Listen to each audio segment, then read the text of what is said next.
Ma, baka pumagising si Papa. Huwag kang mag-alala, anak. Alam mo namang umiinom ang Papa mo ng sleeping pills, hindi ba?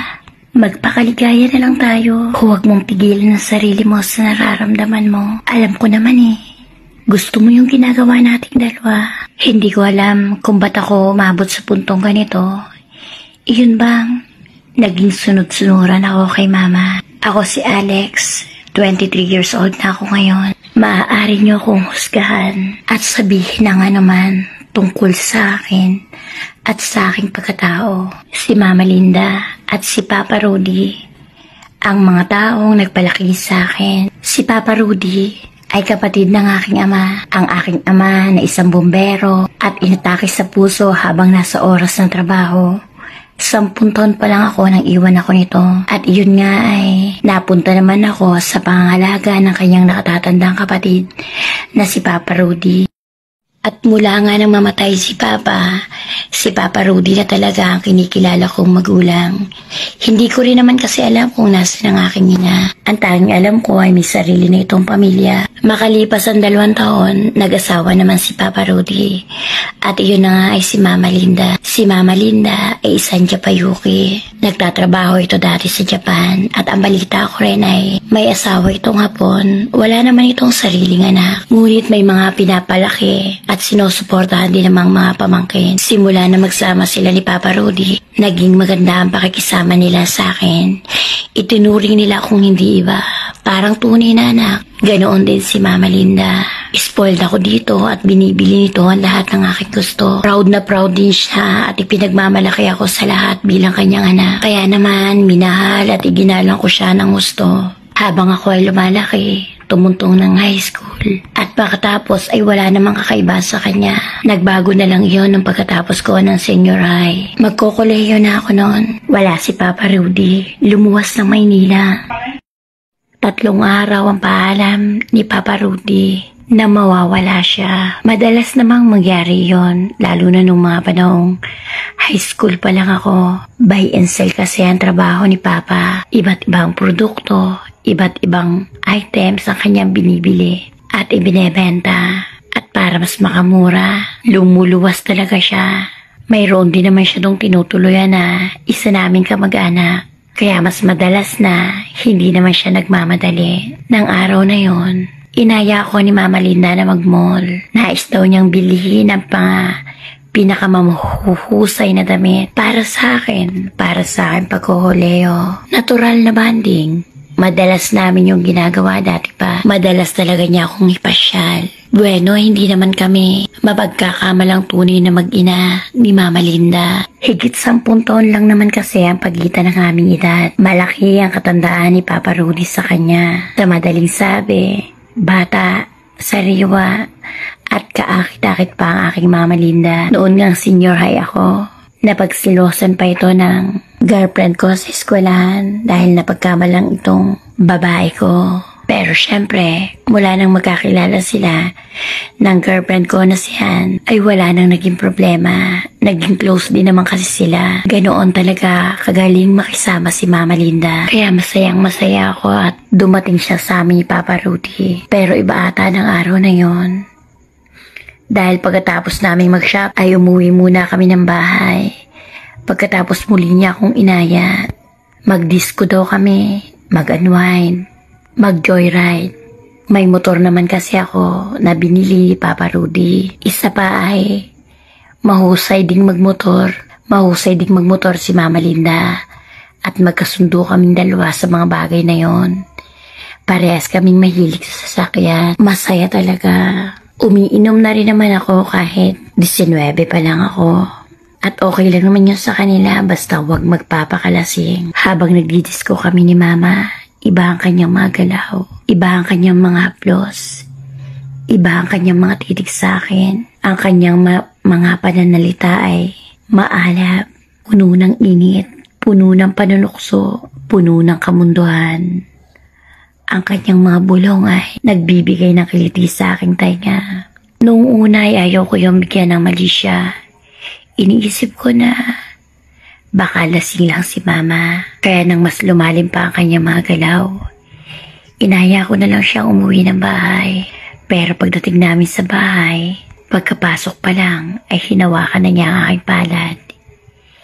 Inaya niya akong maupo sa sopa. Parang nabitin pa siya sa aming pinanggalingan. Nagsalin pa siya ng serbesa sa baso at muli namin iyong pinagsaluhan. Mainit. Mainit muli ang kanyang mga galaw. Ang kanyang mga kamay at mga haplos ay may ibang pinupuntahan. Magkatabi kami sa mahabang sopang upuan. Pero malilikot ang mga palad ni Mama Linda. Umahaplos iyon sa aking braso, sa aking batok, sa aking mukha, sa aking leeg, sa aking dibdib, sa tiyan, hanggang humantong sa aking hinaharap bilang isang normal na lalaki. Mabilis na nagbaga at uminit ang gusto ang aking pakiramdam. Ayoko magsinungaling. Nagugustuhan ko ng malabis ang kanyang ginagawa. Hindi iyon bago sa akin. Makailang ulit na rin naman kasing may nangyari sa amin ang kasintahan ko na siyan. Pero iba siyan. Iba si Mama Linda. Sanay, mainit, at maalab. Hindi kagaya ni Ana, ako ang nagdadala. Tuluyan akong nadarang. Hanggang namalayan ko na lang ang paglalapat ng aming mga labi, ang pagsabay ng aking galaw sa kanyang mga galaw, ang pag-uunahan namin sa pag-aalis ng saplot ng isa't isa. Noon ko lubusang napagmasdan ang kabuuan ni Mama. Ang ganda niya pala, napakahubog ng kanyang katawan. Maputi, makinis, malambot at katamtaman. Lalo na ang kanyang mga dibdib. Matayog, nangangako ng 1,001 kaligayahan. Hindi na ako nakapagpigil pa. Sino ba naman ako para tumangki sa isang Diyosa na nasa aking harapan? Hindi ko nga rin lubos maisip kung paano na pinatulan niya si Papa Rudy. Siguro dahil alam niyang secure siya kay Papa. Tuluyan na nga ako nadarang at ang sarili ko, hindi ko na kayang pigilan. Ano ba? Nais kong tumutol. Isip, sa salita, pero hindi sa gawa. Dahil habang binibigkas ko ang salitang wag, Mama, ay alam kong naglalakbay na rin ang aking mga palad. Alam kong ito ay malaya na rin nakasapo sa kanyang dibdib. Muli kong inulit-ulit na, wag. Mali po ito.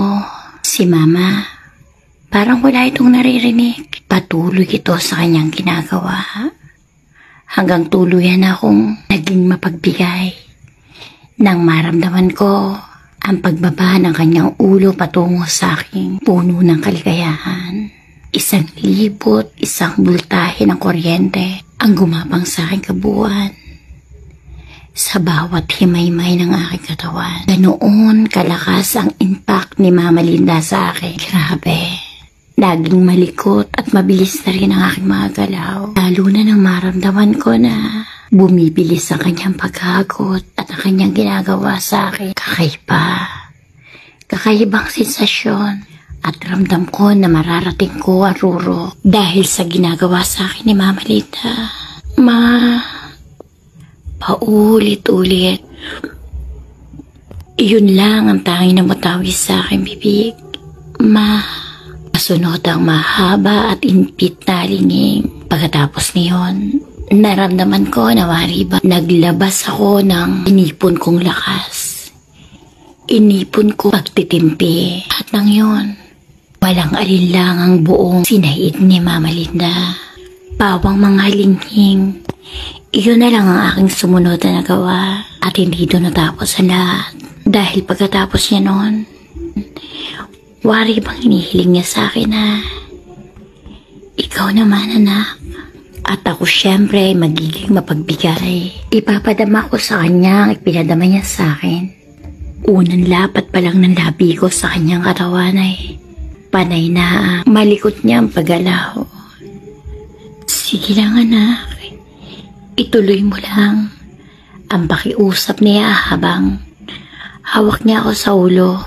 Sinasabunutan niya ang buko. Sinusuklay-suklay. at buong pagigigil na. Halos makurot na niya ako. Halos bumaw na ang kanyang mga kuko sa aking likod. May nais siyang ipagawa sa akin. At hindi ko siya tinanggihan sa bagay na yon. Paliligayahin ko si Mama Linda at kay sarap ng pakiramdam. Sa bahaging iyon ng kanyang pagkatao, mabango, malinis, at nakapag-iinit ng laman. Buong sigla, ginawa ko ang aking obligasyon. Ang paligayahin ko si Mama Linda dahil iyon ang kanyang gusto. Nang maramdaman kong nakatapos na siya, kagaya ng ginawa niya sa akin ay hiniling niya sa akin na pasukin ko siya. Noong una hindi rin ako makapaniwala. Ang sikip niya, iniisip ko tuloy na baka madalang lang nilang gawin ni Papa Rudy ang mga bagay na yon. O baka dahil maliit lang kay Papa, hindi kagaya ng sa akin na ang sabi nga ni Mama ay napakalaki daw. Ang laki-laki niya, anak. Isagat mo, ha? Ang halos nakikiusap ang sabi nito sa akin. Habang ako naman ay patuloy ang hugot baon sa kanya. Ano pa bang dapat kong gawin? Doon na kami. Parehas na kaming kinain ng kamunduhan. Kaya i-enjoy na lang namin. Mamaya na namin pag-iisipan ang napakalaking kamali ang aming nagawa. At dahil katatapos ko lang, medyo natagalan ako na muling ilabas ang aking lakas. Iyon naman ang bagay na gustong-gusto ni Mama Linda. Napakasaya nito. Paulit-ulit ang pagsasabi nito sa akin na pinaligaya ko daw siya ng gusto. Saka ko na lang din nalaman na hindi daw nagagalit ang kay Papa Rudy. Hindi daw siya nito napapaligaya. Hindi daw siya kontento sa paraan ng kanilang pag-iisa. Palagi daw siyang nabibitin. Kaya lalo ko bang pinagkusayan. Nais kong sa ganung paraan man lang ay maibalik ko ang kabutihang ginawa at ipinaramdam niya sa akin sa mahabang panahon na rin naman ang pagsasama-sama namin tatlo. At syempre, sarap na sarap naman ako dahil napakasarap talaga ni Mama Linda. Ang lambot-lambot at parang bulak ang maputi nitong katawan. Habang ako yumiin dahil sa kanya ng sagat na sagat. At hindi nagtagal, kapwa namin narating ang rurok. Napakasaya ng mukha ni Mama. Paulit-ulit ang mga halik at yakap nito sa akin at ang pagpapasalamat. Gusto kong banggitin sa kanya na iyon na ang una tuloy pero mukhang nais niyang unahan ako. Sabay sabi niya, maraming salamat anak sa pagkakataon. Katatapos lang ang mainit namin tagpo ay hinila ako ni Mama patungo sa silid nila ni Papa Rudy. Sabay na daw kaming mag-shower at iyon naman ang ginawa namin. Ako dahil bata pa at sabig na sabig ay muli namin iyong inulit sa loob ng kanilang banyo. At nagtagal kami sa kwarto. Paulit-ulit namin inangkin ni Mama ang isa't isa sa kama mismo nilang mag-asawa. Andun yung pangamba, yung guilt feelings na tinidor ko si Papa Rudy.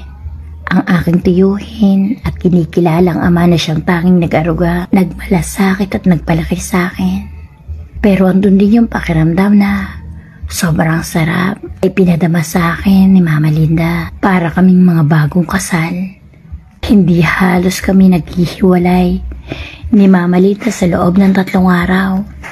Paulit-ulit kaming inaangkin ng isa't isa. Lalabas lang kami, bibili ng pagkain, mag-grocery, mag-jogging at pagkatapos ay balik sa bahay, paliligayahin ng isa't isa. Ganon kami sa looban ng 3 araw na wala si Papa Rudy. At nang bumalik na si Papa, parang bumalik lang sa normal ang lahat. Sweet na pamilya, masaya at nagmamahalan. Ewan ko pero kapag nasa bahay si Papa Rudy ay hindi naman kumikilos na kakaiba si Mama. Anak ang turing niya sa akin. Pero kapag lumuluwa si Papa, doon nangyayari ang mga kamunduhan. Doon kami parang mga nagiging ibang tao. Doon kami nagpapakaligaya. At paulit-ulit iyon. Hanggang sa mapabukod ako sa kanila dahil kailangan ko na rin lumuwas ng Maynila para magkolehiyo tuwing semestral break. Paulit-ulit naming inuulit ni Mama ang mga dati namin ginagawa. Minsan